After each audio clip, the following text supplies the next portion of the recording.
I am Davy's chief economist, and I think it's important because we have clients that want to know what's going on in the Irish economy and they want to have an independent voice for that. And it's not actually that easy to find a fully independent voice on this that has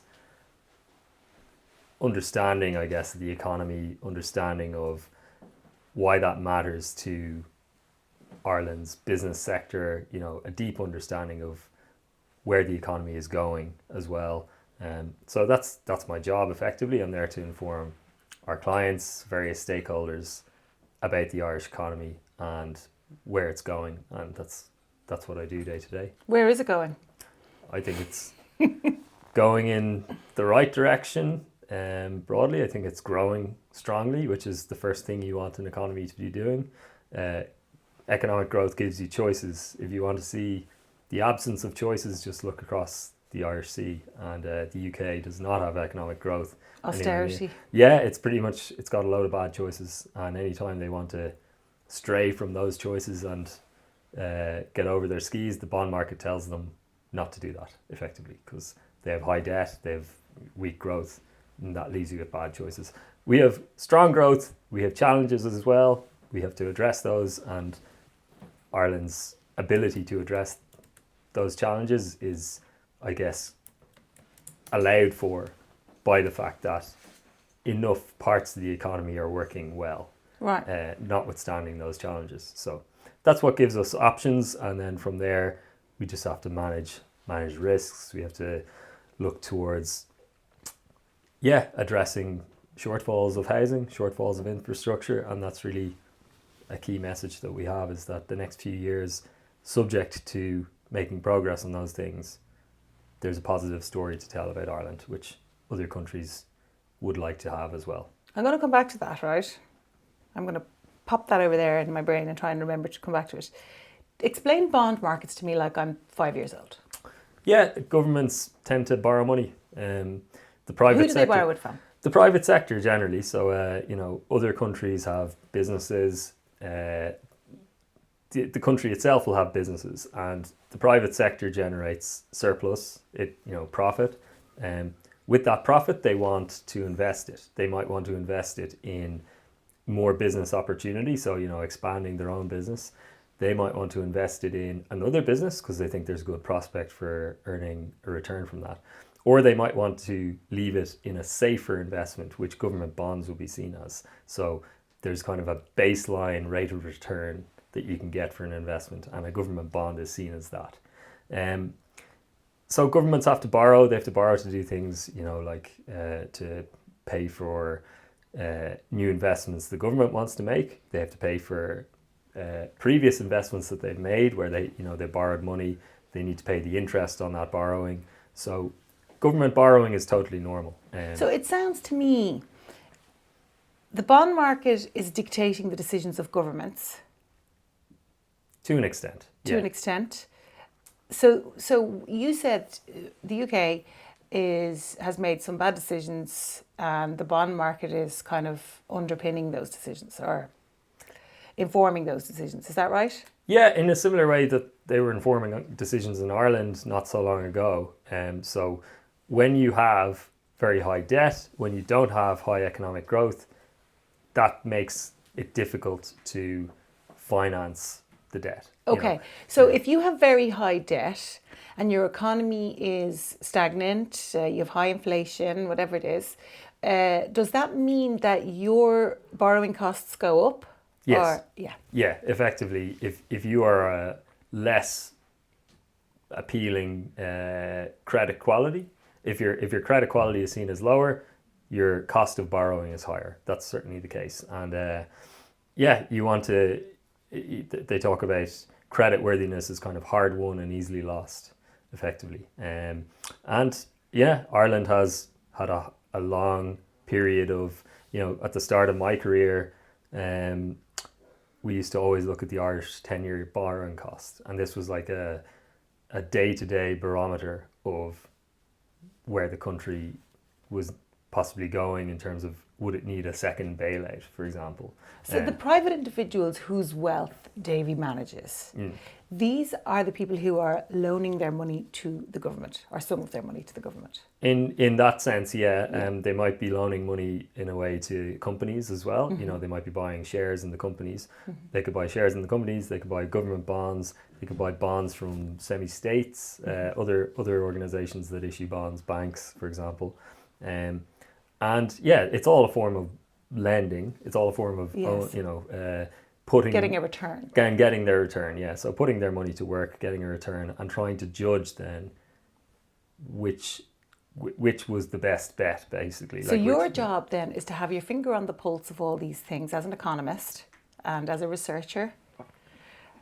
Your job is to be in that room and have the knowledge in here to be able to advise bonds, private, semi-state, infrastructure, housing, whatever it is, the things, the portfolio, what comprises the portfolio for these wealthy? Yeah, I mean, as I say, economic growth kind of touches on a lot of that. Like if the economy is doing well, then a lot of these investments will tend to do well. The two go together. If the economy isn't doing well, a lot of these investments won't do so well. So that's kind of the basic interface where like my insight into how the economy is doing is going to be relevant to their investment decisions, and what they're going to decide is Ireland a good investment relative to France, for example? Well, again, at the start of my career, Ireland's cost of borrowing was a whole lot higher than France's. Nowadays, Ireland's cost of borrowing is a whole lot lower than France's. So, France's economy has been struggling. It hasn't been growing very well. Any attempt to reform various policies have been met with a lot of protests. You remember the Gilets jaunes.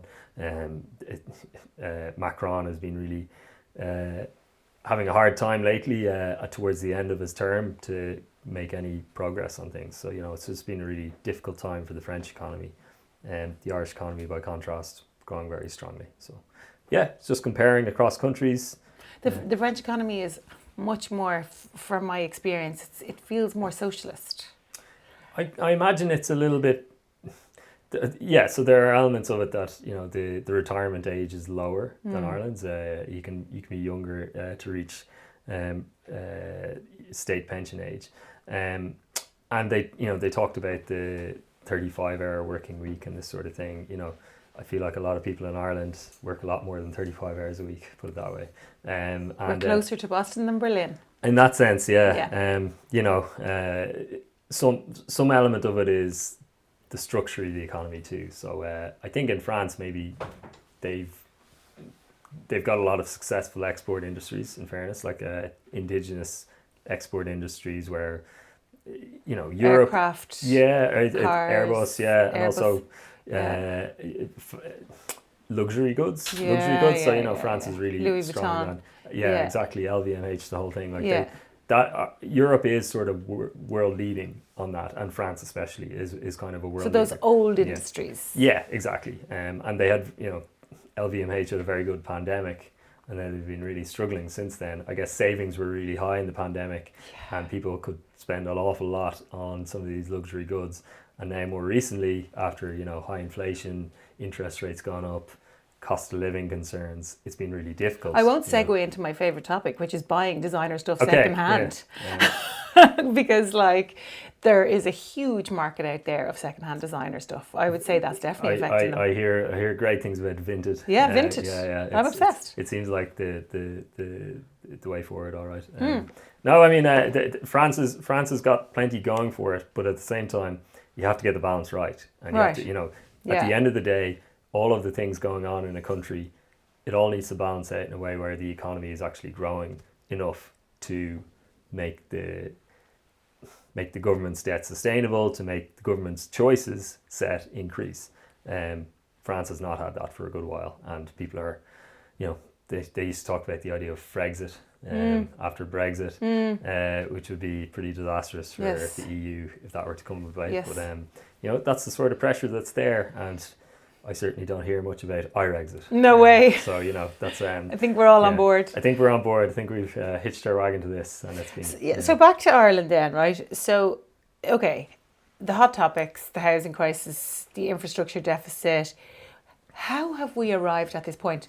Back to the debt. I remember in the 80s, we always talked about the national debt, the national debt, the national debt. Do you remember that? You're probably too young to remember that, but I remember being in secondary school and the national debt was like a thing that was constantly in the news.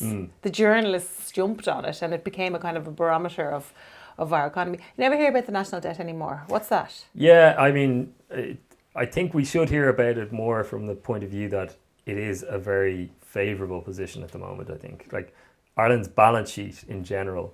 But the journalists aren't jumping on it because if it bleeds, it leads. So. That's it. No, there's probably an element of the misery sells thing, but I mean, it's just slightly complicated too. Like, debt ratios. So you have to divide the number of euros we owe by the amount of income we generate each year.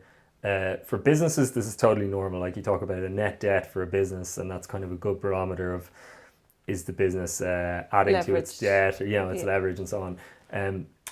For Ireland, the position is very favourable in a European context. We have had since the bailout in and around 220 billion of gross debt, and it sounds like an awful lot of money, which it is. We actually have built up now quite a large stockpile of assets against that. The government's assets are about 72 billion at the end of last year. So the net position is about 140. 5 years ago, it was expected to be 240. Okay, great. So that's the debt over here. So then over here we have the crisis, the housing crisis, as people are calling it, and the infrastructure deficit. Why are we here? What has happened? What are the combination of factors that have conspired to get us to this point? Yeah, I think the household aspect on the balance sheet is important here because households have not had enough houses to buy.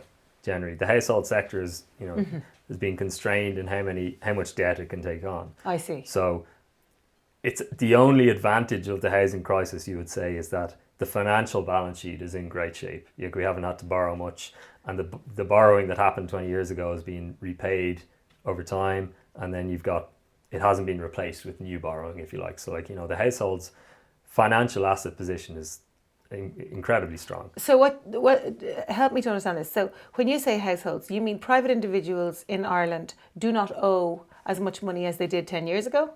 Yeah, their net financial asset, put it back to 2008, it was falling really fast. So like they were taking on much more debt, and the value of the things they were buying with that was not rising at all as fast. So debt was rising really fast. We were second highest in Europe. I think it was like 220% of disposable income for households. Right. Then nowadays it's about 100. So it's like more than halved over time. So the household's balance sheet has improved, but a balance sheet isn't just about financial assets. It's actually about physical assets too. And obviously households don't own enough houses. Right, so the houses physically just aren't there for them to buy. Yeah. Which is why they're not borrowing as much to buy them. Yeah, at a very basic level, we have a real shortage of houses in the country relative to the population. Okay. And that's kind of the key chart we have on that is the housing stock divided by the number of adults in a country. It tells the story of the housing crisis. 2012, 2011, that was at its highest for a long time, that ratio for Ireland. It was at the bottom of the range for Europe, but it was the highest Ireland's ever seen it, about 0.55. It's been on a precipitous decline since then. Okay, so that is the outside, the consequence of the housing crisis, right? That's you looking at a graph on paper, dividing one number by another number and measuring it. It's a metric. Exactly. It's a metric. So how did we get to that metric? What led to us having a housing crisis? The combination of factors, I guess, was the sector is really too small now. Okay. It's like it's been depleted quite a lot. The sector has been depleted. Yeah. Explain that to me. Literally, the number of home builders in the country is much smaller than it used to be. Okay. And especially the number of home builders capable of building a lot of homes is not where it used to be. So a lot of them went out of business after the global financial crisis. Ireland's property bubble collapsing, Ireland's banking crisis, all of these things conspired to lead us. And the construction industry. Yeah, the construction industry. We lost a lot of good people. We did, who and could actually build them. A lot of people emigrated. The businesses weren't replaced with new ones. So we were starting from a really weak position 10, 15 years ago. Okay. And so the sector has been depleted. Yeah. What else? The banks were in a pretty weak position for a long time as well. Like they for a lot of, this is what a banking crisis does. Like you kind of get the lost decade thing coming out of a banking crisis very often. So like you have these banks that aren't really there in their normal capacity because they're dealing with these problems from the previous 10 years, and that really affects the following 10 years. Then they aren't in a position to lend money to the economy, and a lot of actors in the economy don't want to borrow money as well. Okay, investors are discouraged as a result of the banking crisis. Or new businesses even forming, they don't want bank debt. The businesses that are there, they would rather invest out of profit rather than out of debt. So like banking crises are really expensive. Okay, very good. That's really, really loud. Is it the clicking? It's your nails. All right, sorry. Okay, the banks are in a weak position. Investors and new businesses are discouraged because of as a result of the banking crisis. Great, we've two. What else? Other reasons for the housing crisis. Policy? Yes, I think very often, well, and this is where what I do comes into it especially, very often the economy is being expected to perform far weaker than it actually has. And that means a lot of things, but for one thing it means the population is bigger than it was expected to be. The amount of wealth in the economy, the amount of income generation in the economy has been higher than it was expected to be. Where is our correction? Well, there you go. Like everybody's been talking about the correction. We have all this money in the our income is high, and our ability to turn that into investment is weak because there aren't the houses to buy. There wasn't the planning made for the size of the economy you have, for the size of the population we have. The official projections on population have been really consistent. In the words of Paul Mitchell in his article in the Irish Times, no one appeared to be counting. Yeah. No, well, the way that the projections are done are not great. So it's kind of, you're looking ahead to 25 years' time is usually what they do. After each census, look ahead to 25 years from now.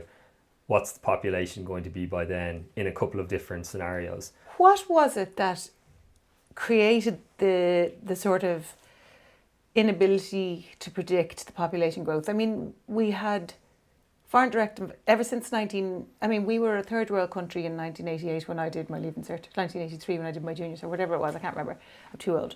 What was it that prevented people from seeing clearly that this population growth might happen? We were actively pursuing foreign direct investment.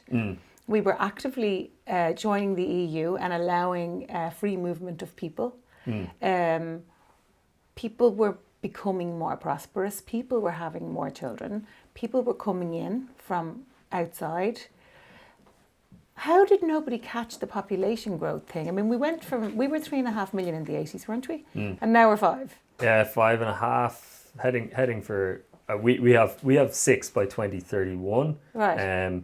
Most of the forecasts are 6 by 2040. Why are the forecasters getting it so wrong? I think there's an innate conservatism in forecasting the Irish economy.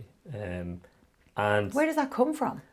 From 800 years of oppression? It's probably from more recently the sense that there was too much optimism in the 2000s and it wasn't well founded. And there's been a bit of a tendency since then, I think, to under-promise and over-deliver when it comes to the economy. Like I remember as a result of the crash almost? Yeah, like in the crash, a major theme of the government's strategy at the time was under-promise and over-deliver. So like if you tell the investors in the Irish economy, bond investors and so on, that we'll have a deficit of this and an economic growth rate of that, and then it turns out the deficit is smaller and the growth rate is higher, that's a good surprise. That's a good surprise. And you see, the only problem with that strategy is it works well coming out of a financial crisis as we had. It works really badly when you're in a growth phase, and you should be planning for growth that's actually going to happen, not for a lowball version of it that, you know, is going to leave you short. I love this. So this comes back to our policy. We this is the third sort of foundation stone of why we are in a housing crisis and an infrastructure deficit. What policies were, if you can think of any, were enacted as a result of this under promising or under forecasting the growth?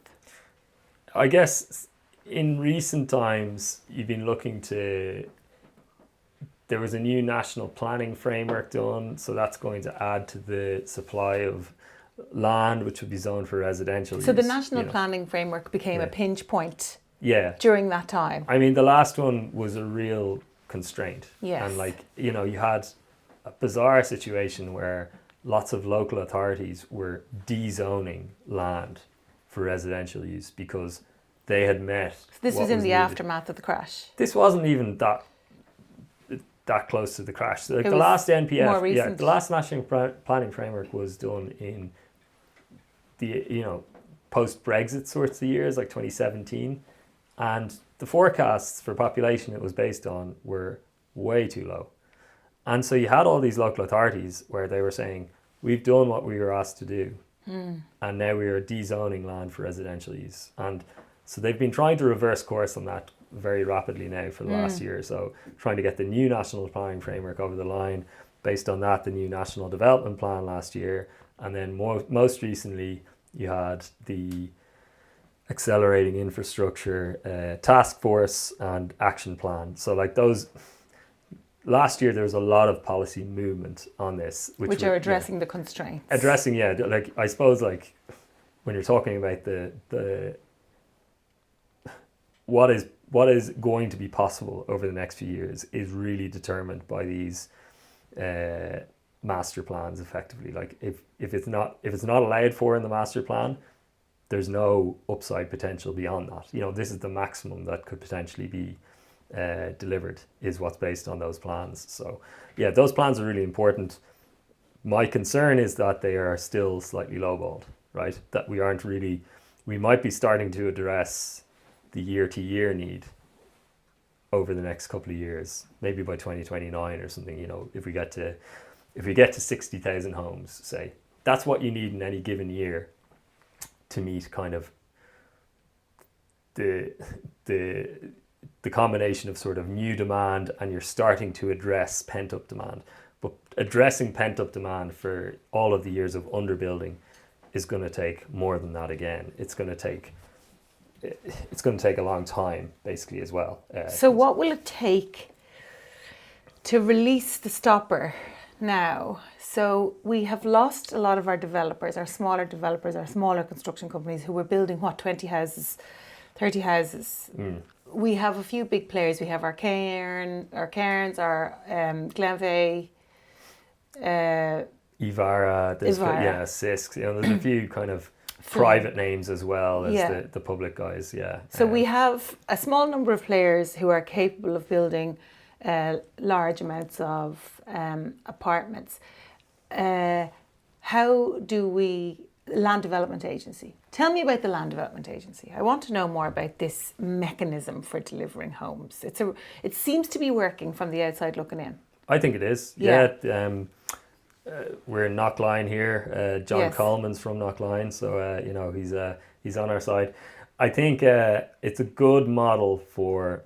There's going to be major social housing, affordable cost rental need for the foreseeable future. Like, you know, Ireland is behind other countries on this. If you stretch it back to the 1980s, the privatization sort of policy that took place there, I've no issue with that policy in and of itself, but the mistake was not reinvesting the funds. Instead, you were talking about the national debt. Yeah. I imagine the privatization was used to pay for the national debt, or, you know, to pay the interest on the national debt, which was very high at the time. Land Development Agency. When you say privatization, so explain this to me. So, you know, my memory of, you know, the 70s and 80s, the local authority built houses. Yeah. Directly themselves. It did. Yeah, they did. And we used to call them the corporation houses. That's right. So that's no longer a thing. When did that stop?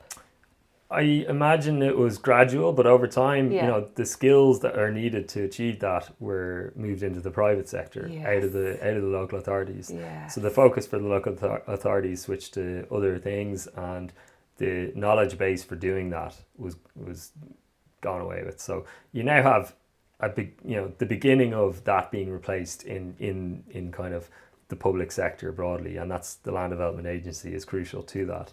And I just think, well, there is a preference for, I guess, delivery of housing to be mainly a private sector led thing among government. I think the realistic truth is that for the next 10, 15 years at least, a lot of the delivery does need to be of a social hue of some kind. So, cost rental, especially the LDA has been involved in. They are social, doing private homes as well, though, aren't they? Yeah, some of their developments will have that sort of mixed tenure aspect to it, which is good as well, for the Land Development Agency to be adding to the stock of homes available to purchase is good, Yes, because exactly. there's a huge pent-up demand for So that. tell me about this Land Development Agency. Tell me about the structure of them. Where do they get their funding from? What are the policies and legislations that are in place to kind of smooth the way? What are the emollients that are in place for them to move faster? They have at the moment committed capital from the government, equity capital of up to just over 6 billion, I think. Right. And there's scope for them to borrow debt financing as well as needed. He's spoken to the Business Post about it, that they might get funding from someone of the likes of the European Investment Bank as well. So there's funding to be deployed there. They have been deploying it. They have a lot of shovels in the ground. Yes. Like if you follow John on LinkedIn or the LDA, there's a picture every week of him in a hard hat and the high vis vest turning the sod somewhere with the minister and so on. So like they've been very busy. The idea of it, I guess, was that they'd have state land to develop and that they could try and fast track that through, and to work with private sector delivery on state land to get homes built for social use and for various uses, but primarily social and cost rental. And they've a whole department of planners, don't they? Yeah, it's a growing organisation. They're coming up to 400 staff, and they've a lot of in-house expertise to do a lot of the work of delivering homes. Isn't that key to the success of it, though? Really? I think so. Yeah, I think it's probably a model that we could have used this sort of organisation 10 years ago, really, but they were only established in the first place 2017 or 18. So it's taken a while to tool up and to get all the expertise there to do all the extent of work. And we don't have enough planners. We need to make more in the universities. Yeah. Now, can something like AI hopefully speed things up a bit? That would be great, because there's an awful lot of the planning setup which is I would say AI friendly. There's a lot of I's to be dotted and T's to be crossed. Yeah, and this notion that like all you need is to do the applications carefully and that they'll get through. That is not true. If someone the previous setup anyway has been that if somebody wants to delay something, they can. Our legal system is amenable to delaying it. Through things like judicial reviews, and now it's really important that the goalposts for that have been shifted a bit, and that it's a bit more. You have to have skin in the game if you want to be delaying things. So speaking of judicial reviews, right? People tend to focus on judicial reviews as to use your word, a constraint or a barrier that's holding up development. To what extent is that true? I mean, on the list of things that's holding us up, how high up is that? I think in recent years it's been higher up than it had been other times. Like, it's not the only factor by any means, and it's to be clear, like in a common law system as we have, like it's an important part of it that this is a means of making sure developments are done correctly. Like that's an important thing. It's just where it's being basically abused, or where all you need to do, think of the LDA themselves. They had the site in Dundrum, the former mental hospital site, and 1,000 homes could be built there, But judicial reviews alone, they've estimated that it added like 30 million euros to the cost of this. Like that's the state's money, like 30 million euros. It's our money. Yeah, and it's it's finally gone through, but it's in cases where the judicial reviews were effectively kind of spurious, like something along the lines of this application did not specify that the room would have lights in it. Therefore, we've judicially reviewed it. It's like, well, of course the room will have lights in it. Like, this is, it's pretty, it's so pretty, that comes back to your dotting I's and crossing T's. So I think you can speed up processes there. You don't have to have a whole drawn out 30 million euro cost involved with something like that. It's like, if there are genuine issues, if the thing was given planning permission where it shouldn't have been, judicial review exists as a safeguard for that, for, make sure the planning was done correctly and so on. But like, I think the problem is lately it had been abused. Like, so that was some neighbour who was a good lawyer and read the planning application and picked out a line in it that. I mean, no, very often it was different than that. It was it was somebody living in Sligo that had objected to something in Knockline, and they had no skin in the game. They actually they were basically they were used as some sort of a front for lawyers who wanted to block it. There was some agenda somewhere else. There must have been. Yeah, and like, so you don't want the system to be opaque and sort of obfuscated. Yeah, a little bit flimsy that way. Like, you want it to be a bit more streamlined, because at the end of the day, we want people to risk capital on this. We want people to go to the trouble of doing up plans. Ultimately, that's your job. Ultimately, you have to come along and convince these people to invest capital in this stuff. Yeah, or the businesses to form, like we were saying earlier. We don't have enough players in construction. Well, why would you want to get into it if the certainty that you can deliver it? You want reasonable certainty that you will do a certain amount of work and that will result in some output, right? That's how a business functions. If you have no certainty, we want blue water. Yeah. If you don't have any line of sight from all of this money you'll have to spend, all this work you'll have to do to actually making any profit out of it, no one's going to do it. And that's been a big problem in the sector. It just hasn't been functioning correctly. So I'm optimistic that some of those blockages can be addressed over the next while. There are really specific timelines with the Accelerating Infrastructure Action Plan that have been delivered on time, and that there are serious people involved in that, including John from the LDA, including others from utilities, and including some of Ireland's most successful captains of industry, Sean O'Driscoll, Fergal O'Rourke, and people like this, whose reputations are very much on the line with this, and they understand that, and they are satisfied with that because they think it's important enough. And they're qualified to advise. They are. Put it this way: if Sean O'Driscoll can't do it, nobody can. So we're optimistic that enough momentum is there, enough of the reforms are the right ones, and that they've taken their time to identify the problems and they're systematically going about addressing them. So. Good. So it sounds like we're doing a lot of things right.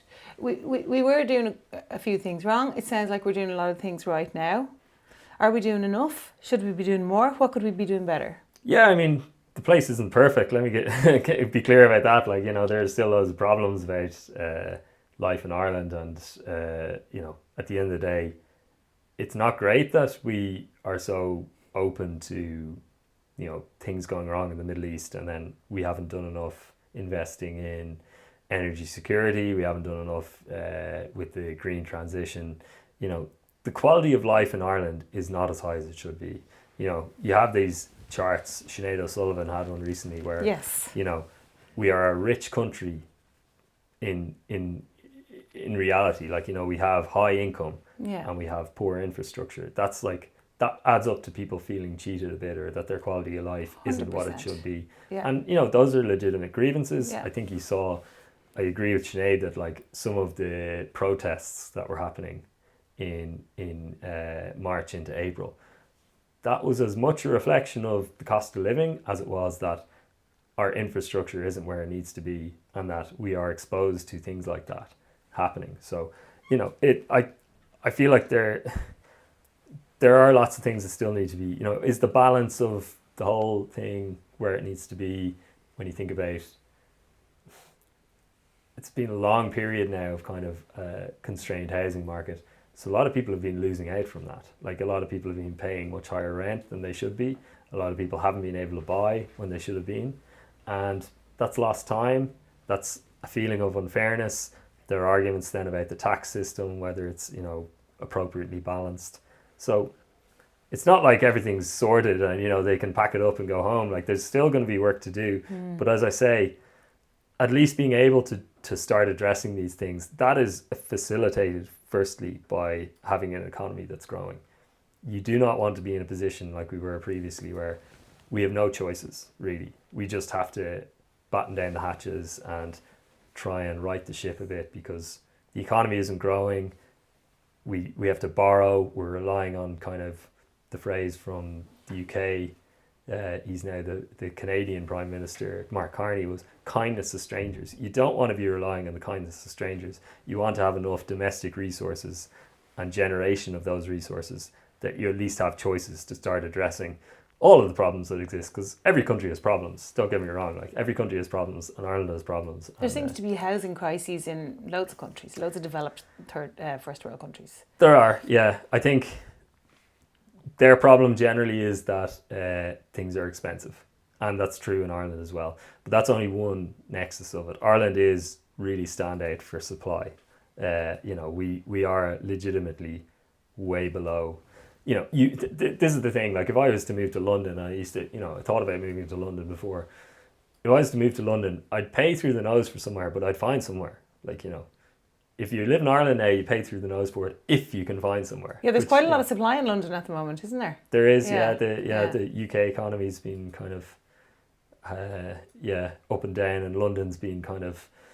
The property prices in London are on the way down, whereas they're not on the way down in parts of the north in the UK and so on. But I think it's crucial to say housing crises in a lot of countries, it basically adds up to an issue of it's kind of the financialization of housing generally, or, you know, just the idea that it costs a lot to live somewhere nice these days. You know, people leaving Ireland that want to move to Australia, it costs a hell of a lot to live in Australia. What do they call it? The culture of individualization. You know, what's good for the individual is not necessarily good for everyone. Absolutely. So it you know, not everywhere has got the balance right on that, but at the very least they're starting from a position where there is more or less enough of the thing at a country level. Maybe it's in particular parts of that country where there isn't enough. Like, what is the optimal amount of housing in London? It's obvious, you know, people don't want to live miles and miles away from the centre of London, but they usually have to, just based. But they have a train. Well, they have good trains. In fairness, yeah. Like it's easy to get around London. I was lamenting the other day when I came back from London. It was, you know, got the Heathrow Express from Paddington, flew to Heathrow, you know, in 15 minutes or whatever it is. I think to do the same distance to get home from the airport here took an hour and 20 minutes. And it's like, I like to cycle a lot. I could have cycled home from the airport quicker than I could get home with public transport, which is a pity. Now, maybe I should have just taken another taxi, but I was fed up with taxis. So, yeah. I know, and it's expensive to get a taxi out here. It is. From the airport on the M50. Like, it's quite a lot of miles. It is. So, I mean, as I say, should you benchmark yourself to London with Dublin? Not necessarily, but we should be able to get home from the airport quicker than cycling. Well, this is back to what Sinead was talking about, which is, you know, we're small and we're small but kind of wealthy, you know, but infantilized.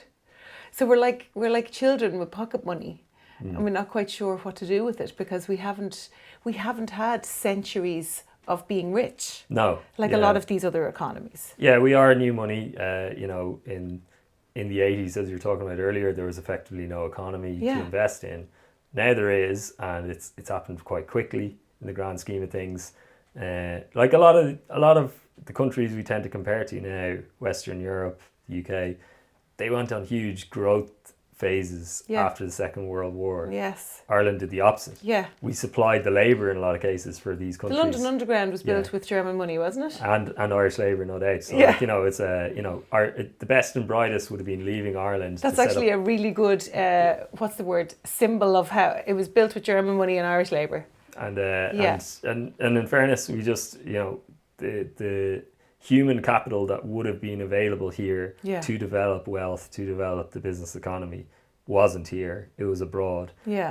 Setting up businesses abroad in many cases, and we exported it. Exported our best and brightest, which is, you know, that's Still why happening. brain drains. Oh, that's why brain drains are really costly, and you know, but it's sort of happening in reverse in some respects. We're now, bringing you know. over. Like we're getting a lot of brainware. expertise into Ireland, and Yes. you know that's causing various imbalances with high income for a lot of workers, which, you know, bid up prices of renting in Dublin and so on. But it's kind of compared to the old problem we have, it's a better problem than that.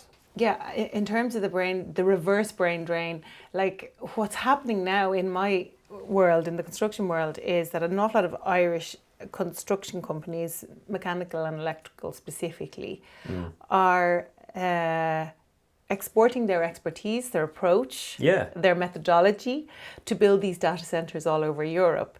But at least that money is coming back to Ireland. They're Irish companies, and some of them get bought by, you know, chunks of them get bought by private equity or whatever. But at the end of the day, they're still Irish companies. They have developed a unique to them approach and methodology, and these global data centre investors are actually buying it. Yeah. Because they want to deliver it the same way we delivered it in Ireland. This is a really recent thing, but that Ireland has built some expertise in data centre delivery. Like, that's the thing. The construction sector, I guess residential construction especially, has been really constrained. But in the meantime, you know, we used to hear lots about hotels construction, office construction back in the, you know, pre-pandemic especially. We were doing a lot of business with that. So, you know, there is expertise in Ireland in construction. It just hasn't really been focused on residential. And as you say, data centres, that's a really interesting one, because they're always in the news, data centres, and in other countries too. But yeah, we do have, it's an export industry now, which is, you know, I didn't predict that anyway. You know, lots of people wouldn't have predicted that. But that's definitely one of the outcomes. There are a lot of big players in that space now. What do you predict is next? What do you predict for the next 10 years? Do you think there's going to be more population growth? Yes. Do you think there's going to be more economic growth? Yes. Do you think we're going to achieve our 93,000 houses a year that we need, homes a year? No. No, like, I mean, cards on the table, like, our above consensus forecast is... Cliff Taylor never gets anybody to predict anything on his podcast. Just saying. He asked me in January, did I think the economy is going to grow strongly this year? I said yes. So, you know, I think it's a... Where is people have been talking about a recession. Personally, myself, I've been waiting for this recession to come. I've been kind of, what's the word? I've been shoring up, you know, my personal world in anticipation of a recession coming. Yeah. But it doesn't seem to be coming. Where is it, Kevin? Where's my recession? There's been no shortages of reasons for a recession in the last number of years. And the economy has been resilient to that for, I think, quite good reasons. Like, you know, it's an economy at the moment that is built on high skill job creation still.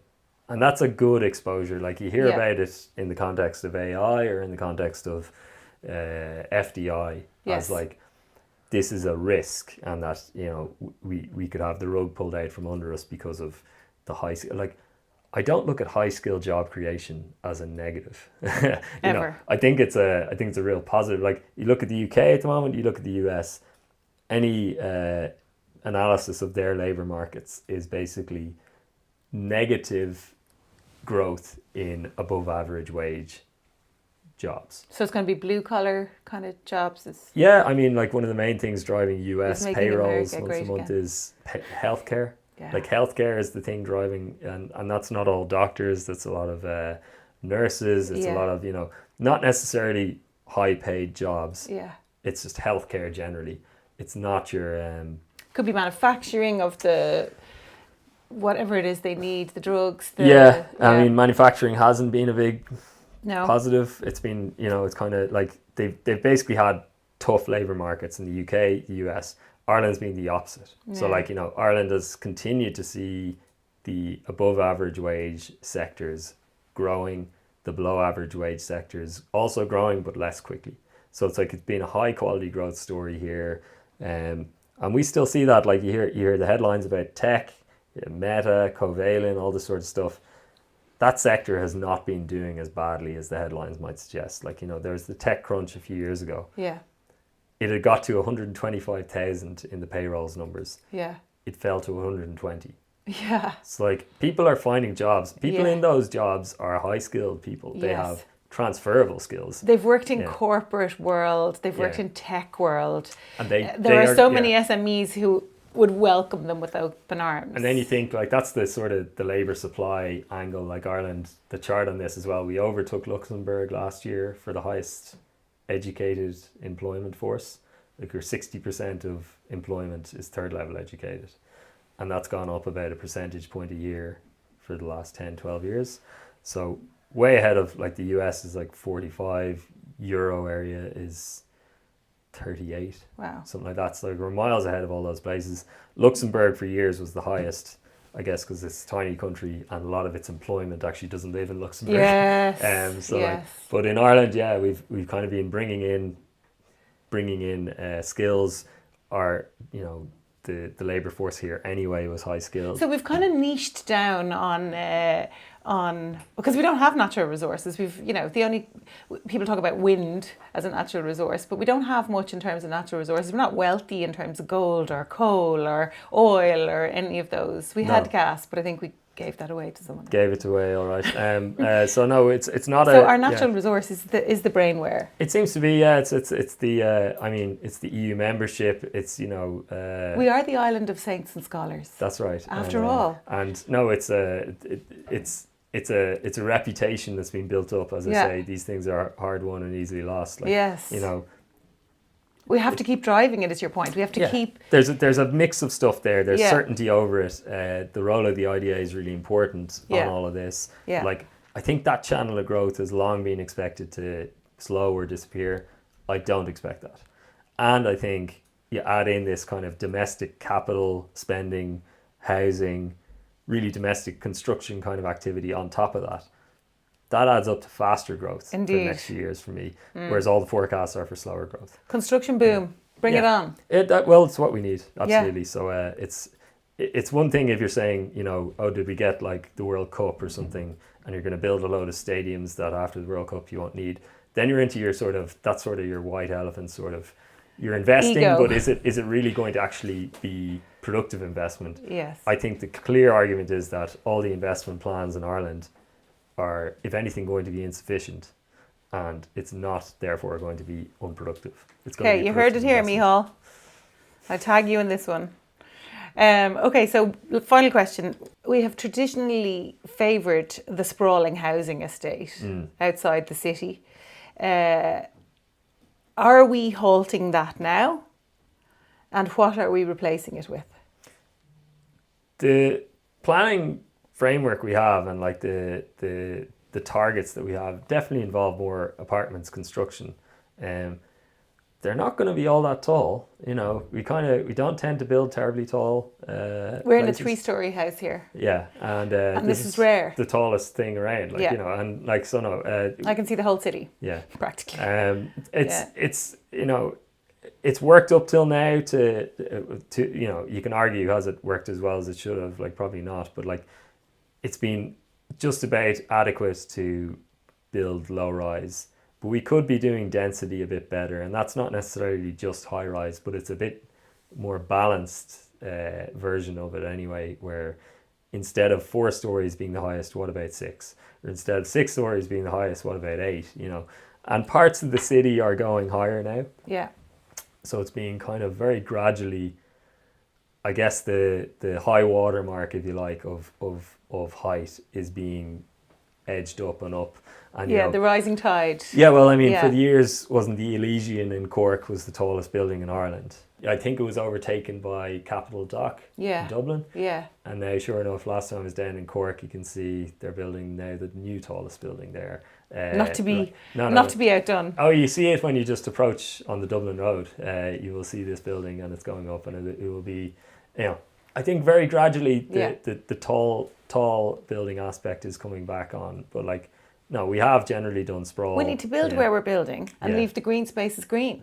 That's what I think. Yeah, I look out at the mountain from my 3-story house, I'm like, please leave me that. I think that can be done. I think there is going to be some replacement of the housing stock over the next while. Like, existing houses won't always stand forever, and you're going to have new development. There are these brownfield sort of sites as well, out in Cherrywood and so on, like a lot of housing going in there north of the airport. If you get it out that way. But Cherrywood's good because it has the Lewis there. Yeah, it's right. So it's connected on the transport side. Yeah. These places this is all basically in planning. And there's a lot of office stock out there as well, isn't there? Cherrywood. There is. Well, maybe not a lot, but there's some. No, well, there's a reasonable amount of office stock in general. But I think the messages from that sector is that we're slowly but surely getting to the upcycle again. In office demand.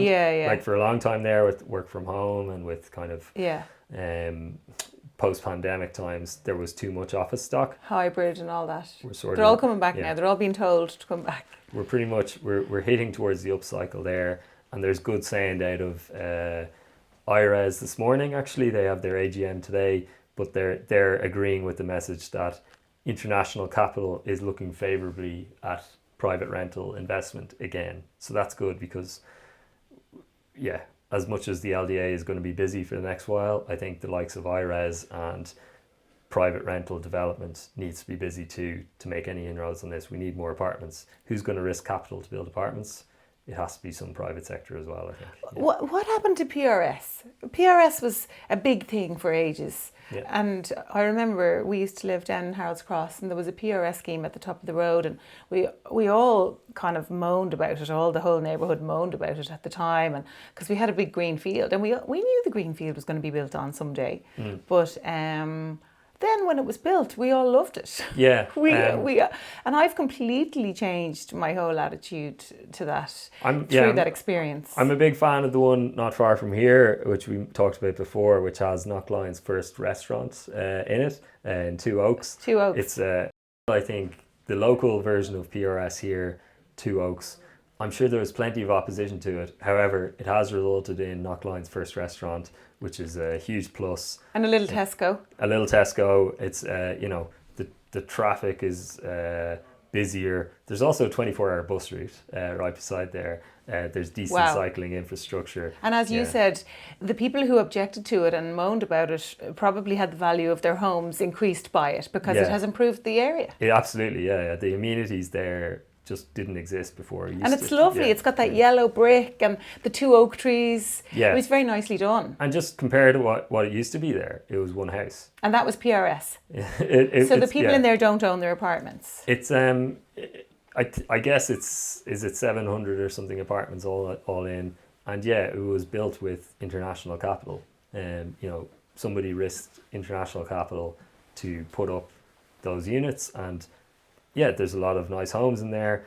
It's not for purchase, but the idea is, where would these people have been living otherwise? They might have been renting somewhere else, or they mightn't have been able to stay in Ireland at all. So it's a... Well, the mom and pop landlords are getting out, because of the tax. So we need these commercial funds, don't we?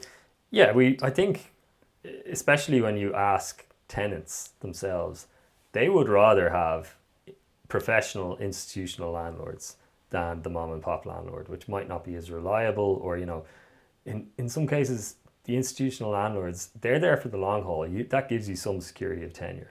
Indeed. The mom and pop ones, they might have been accidental landlords from 20 years ago who are coming up to retirement maybe. Correct. And they were reaching the end of their time as landlords anyway in some cases. There are all sorts of factors that go into decisions to exit as a landlord, but as a renter, which I used to be, I was much happier when I was with a professional kind of institutional landlord. Well, I mean, when you drive into Two Oaks, I'm familiar with it from going into per se to get my coffee or whatever. But like when you drive in there, it's clean, it's well maintained. There's a kind of a cohesion to the colours and the painting and the maintenance. There's a lovely sense of a well maintained community that people take, that there is a professional landlord taking care of. Yeah. No, I think there's a lot of benefit to it. And the more we move towards that sort of delivery, it's a more sustainable version of additional supply as well. So what happened to PRS? Was there a policy change or a legislation change? Yeah, it was very gradually but surely discouraged over time. You know, there's a lot of reactionary policies brought in, which kind of all well-meaning individually, and the accumulated version of it was a very inhospitable version of attracting that sort of capital. Like, you know, no more than FDI, you have to be competitive with your offering, because this capital can invest in any other country, not just in Ireland, and they can make money in other countries. If they cannot make money in Ireland, like some of the reforms brought in basically precluded them from making any return above inflation. It's literally in this pension funds investment policy statement. They are not allowed to invest in that project. So like Ireland took itself off the menu for some of these countries, for some of these funds, and we needed them. Like we obviously needed them. We need more of every form of tenure, and especially I think PRS is going to be an important one to bring back more supply, definitely. Okay. How do we get back on the menu? Or are we back on it now? I think we're largely back on, actually. Yeah, the trip down to Cannes, which I didn't go on, but it sounded very nice. For MIPIM, it sounded like a really positive reception. Like a lot of countries that had tents there, the perception was they don't have it figured out. They don't know what to do. Whereas Ireland, while the problems are big, we've actually sort of figured out a roadmap now to get out of it. And that's why the reception from PRS was quite positive, whereas previously it would have been your setup isn't competitive, you haven't figured this out yet. There's been a lot of effort gone in over the last year or so to figuring that out, like we were talking about earlier. And I'm optimistic that can result in, over the next 4 or 5 years, a return of supply from that sector. Because in the last few years, there's been very little. What little there was probably converted, actually. You know, there would have been planning permission granted, all the hard work done, and then they decide not to build it because the situation isn't favourable to them. And you have people like our other neighbours down the road respond, taking those plans, opportunistically taking them and turning it into a social housing development, whereas it had been intended for PRS. So examples like that, at least the things were getting built in some form, but that isn't sustainable. You want the actual line of sight from, I have capital to put at risk, I have put it to work in this plan, and I am now executing that plan, and it is turning into homes. That is the full production line on this thing.